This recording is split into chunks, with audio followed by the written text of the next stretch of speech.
ከማስተዳደር አንፃር የመጀመሪያው ኮሪደር ነው ወንዝ ዳርቻ ባለስልጣን ተቋቁሟል። በካቢኔያችን ተወስኖ የአዲስ አበባ ከተማ ወንዞች ዳርቻ ልማት ብክለትን ለመከላከል የሚያስችል ቀድሞ አዋጅን መሰረት ያደረገ ደንብ ተሰርቷል። ከደንብ ማስከበር አንፃር ያሉት ስልጣኖችና ኃላፊነቶች ግልጽ እንዲሆኑ ተደርገዋል። የህንፃ አስተዳደር መመሪያችን በካቢኔ ተሻሽሎ ጸድቋል። በአጠቃላይ የአሰራር ስርዓቶች ህጋዊ መሰረት ያላቸው እንዲሆኑ ሴትባክ ህግም በተመሳሳይ ሁኔታ ጸድቆ በካቢኔያችን ህግ ሆኖ ወጥቶ ነው እየተገበረ ያለውና አንድም ተቋማዊ ባልሆነ ህጋዊ ባልሆነ መንገድ ምን ሄደው የለም። እነኚህን ለማስተግበር እንግዲህ አመራሮቻችን ግልጽ ሊሆንላችሁ የሚገባው ልምምዶች አሉ። ከልምምዶቻችን መውጣት መንገዱ ቀላል አይደለም፣ ጊዜ ይወስዳል። ሁሉን ነገር በመቅጣት አናስተካክልም። በህግ ብናስቀምጠው እንኳን ቅድሚያ የምንሰጠው ማስተማር ነው። ቅድሚያ የምንሰጠው ማህበረሰቡ እንዲገነዘብ ማድረግ ነው። ከሁሉ በላይ ኦን እንዲያደርገው የራሱ ነው።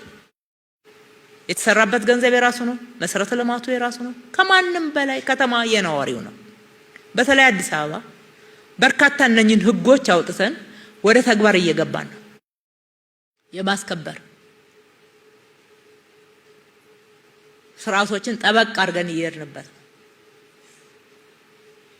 ይላል እያልኩ ባይሆንም ግን ለማስተማር በጣም ቅድሚያ መስጠት ያስፈልጋል።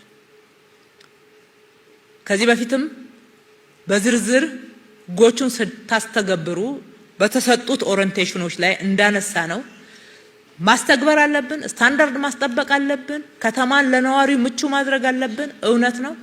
ይሄ እንደተጠበቀ ሆኖ ግን ማስተማር ላይ የሚሰራው ክፍተት ማስገንዘብ ላይ ያለው ክፍተት ደግሞ እየተሞላ መሄድ መቻል አለበት። ሚዲያዎቻችን ይሄ ትኩረት ሊሰጥበት የሚገባ በትንንሽ መድረኮች ታች በብሎክ በትንንሽ ግሩፖች ማህበረሰቡን ባለቤት ማድረግ ባለቤት ካደረግ ማህበረሰቡ ራሱ ይቆጣጠራል፣ ይዳግዘናል፣ ይደግፈናል።